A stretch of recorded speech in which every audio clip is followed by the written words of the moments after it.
Bank stocks, meanwhile, are sharply higher this morning. Let's bring in Gerard Cassidy, RBC Capital Markets, large cap bank. We booked all Democrats for today. We got Roger. We got take the win. No, I'm taking it. Let's get to and with humility, let's try to move forward all together. Okay. That's got to be. I'm trying, but we do have a lot of people there.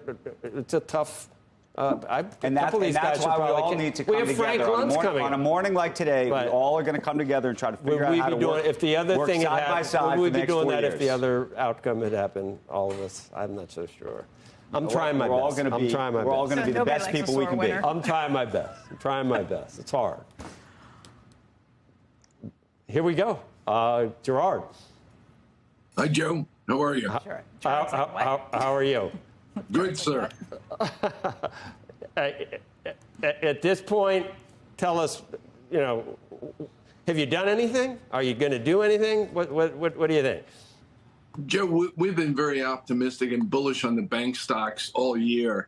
And last night's win by Trump makes us continues with that bullishness because, as you heard from Roger, we're going to see a real change in antitrust. And we're going to see a change in banking regulation as well. And that's going to be positive for the banks. You're going to see a few people probably be removed from the regulatory agencies like the Consumer Financial Protection Bureau, for one. The OCC head is the temporary head. So the new administration will probably put in a more pro-banker at the OCC. So the outlook for the banks from a regulatory standpoint, we think, is quite positive. Yes. We have had people on it. It's kind of weird. There were positives and negatives. For regional banks, we had Bob Diamond on the other day who was supporting Vice President Harris, and yet he made the case how great it would be for small and regional banks if Trump were to prevail. So it's odd. You think it's a good time now, a really good time for consolidation in small banks and regional banks, Gerard?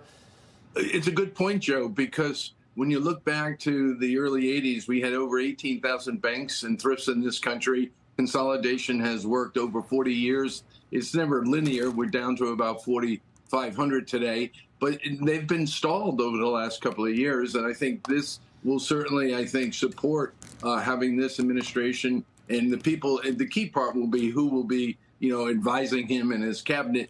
And if they're pro-business, I think you'll see more consolidation. The other important point, Joe, fundamentally speaking, is that if the economy does pick up and we do see more M&A activity around the country, not just in banks, commercial loan growth has been very weak for the banks. And I think what you're going to see now is strength in commercial lending in 2025, which if the yield curve continues to steepen, which we expect it will, revenue growth for the banks could surprise to the upside in 2025 due to the stronger loan growth and the steepening in the curve. Gerard, are you concerned about, leading up to this election, we've been talking about Fed independence, and, we're going to get back to reporting on the Fed, I can guarantee you pretty soon as we get through this election. But what do you see happening there? Do you need to tell clients or your colleagues what's going to happen with I don't know, with Jay Powell? Will there be a pressure to keep rates too low? Will inflation be rekindled? Should we be inflating our way out of this debt? It's a good point. I think it's a little too early to tell. I'd be surprised if the Fed loses its independence. We've seen pressure on the Fed for years. You might remember, under President Nixon, the pressure he put on the Fed back then. And it did rekindle, as you recall, reinflation in the late 70s and early 80s, and it cost Arthur Burns his job as chairman of the Fed.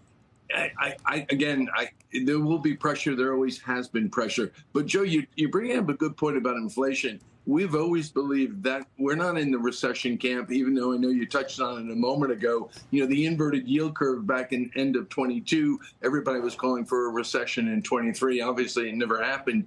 But as we go forward, we have to be careful about inflation reemerging. The economy is very healthy today, and we've got to be careful that the Fed doesn't ease too quickly and too much.